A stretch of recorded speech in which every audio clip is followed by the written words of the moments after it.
Hello everybody and welcome to my guide for navigating dex builds in the early game. So regardless of what kind of dex build you want to do, whether it be hybrid, whether it be pure, there's going to be something here for you. So the first thing you need to think about is what weapon do you want to use. Now if you're not aware of all the options in the early game, I'll go ahead and give you my recommendations. So if you're going Dex Arcane, you probably want to go for Reduvia. If you're going Dex Strength, you want to go for Bloodhound's Fang. If you're going Dex Int, moonveil katana is probably going to be your best option. And then if you're going Dex Faith, you're going to want to go Winged Scythe.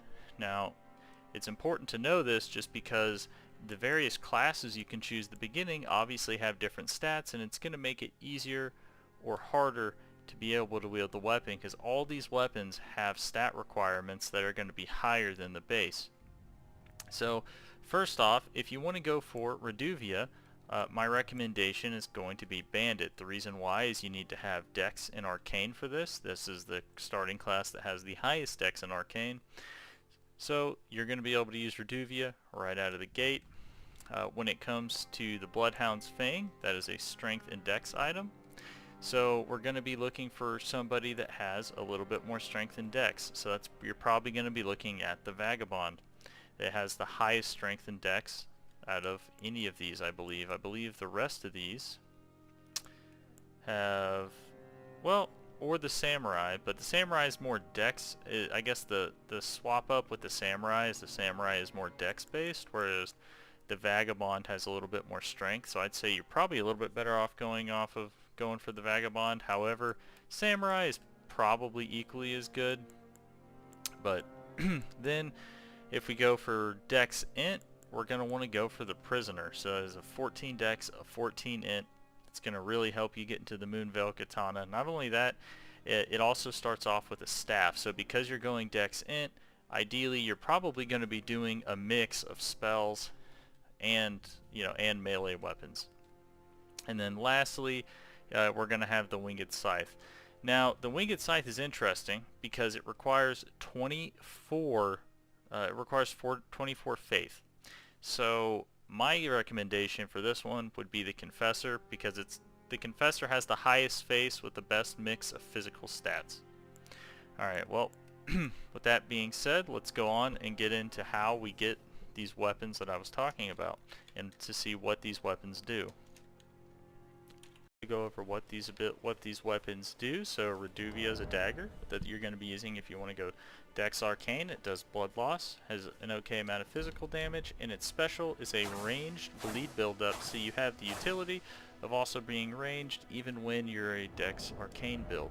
Next up, we're going to have Bloodhound's Fang. The reason why Bloodhound's Fang is pretty sweet is simply because of the special. So boom, boom, and then if you do a strong attack with it, you dash back forward. So again, so left trigger to do this, and then press your right trigger, and boom, you'll dash back forward. So it has some really cool versatility in terms of how you can use that. Moonveil Katana, it does physical damage and magic damage. It scales with Dex, Int, and Strength. Also causes blood loss buildup. So notice how on all these options, you're going to have that utility of blood loss buildup. And remember to use this special ability, you have to wait and then resheath because it's a sheathed ability. So, alright, so that's going to be the Moonveil Katana, and then lastly we have the Winged Scythe. So the Winged Scythe does blood loss, it does holy damage and physical damage, so it has quite a bit of damage packed into it. It has a faith, dex, and strength scaling and causes blood loss, and this is the special of it. So not bad. Pretty cool. But that's gonna be it for that. Now let's get into how you get these weapons. Okay, and real fast, after you go to the Gatefront Ruins and you get your horse, go ahead, or at some point, just make sure you go to the Church of Ela, talk to Ranni, get your Spirit Wolf Ashes. This will be useful for later on, for early bosses if you need a distraction. I doubt how long before the time.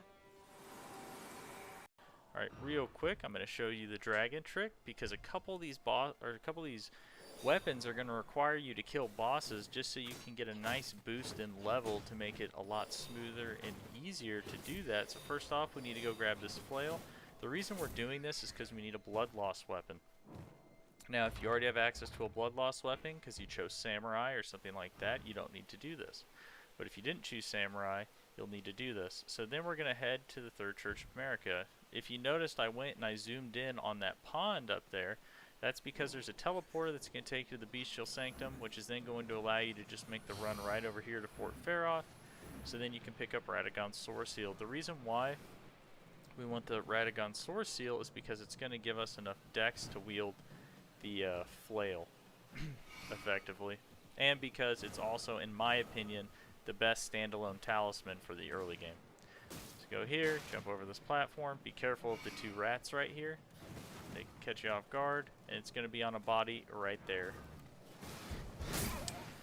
Alright, now you're going to walk up to the dragon that is right outside Fort Ferroth, and you're just going to hit him with the bleed weapon. Eventually he's going to die, and then you can use that to put the stats in that you need for whatever weapon you're going to want to use. And it's also going to help too, because being able to go up like 10-20 levels is going to help your damage reduction too against some of these bosses. Because if you want the moonveil and you want to go the Dexent way, you're going to see that, you know, not all these weapons it's going to be easy breezy, but most of them, yeah.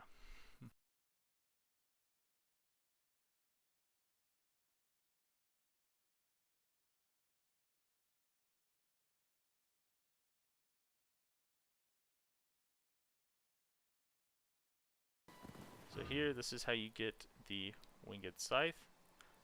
Fairly simple.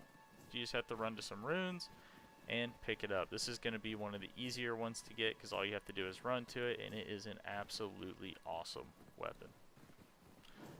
You just run to these runes. There's going to be 2 enemies in here. They're not hard to fight. You don't even have to fight them. You can just run by them, open the door, get into the chest, and boom, there's your winged scythe.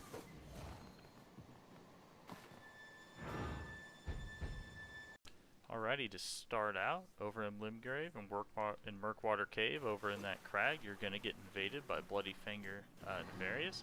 Now don't worry too much about when you try to do this. You can do this right off the bat. If you are low level and you can't fight the person, just run all the way back over where I am, and then a summon's going to come in that will help you kill it. Keep in mind that if you do get hit with the Blood Slash ability, it does do quite a bit of damage. So, you know, so be pretty careful, but it's very doable. Just let Yura walk over there after you get summoned, and you'll get it easy peasy.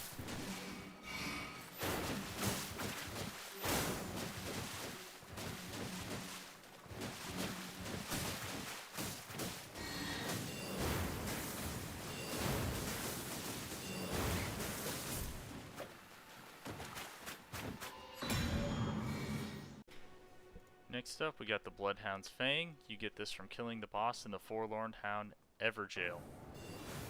Be careful, this boss is, while it doesn't have a lot of health, is extremely nimble and fast. So be pretty careful. If you need to, go pick up the Meteorite Staff or go do the Dragon Trick to get some extra souls to help you out.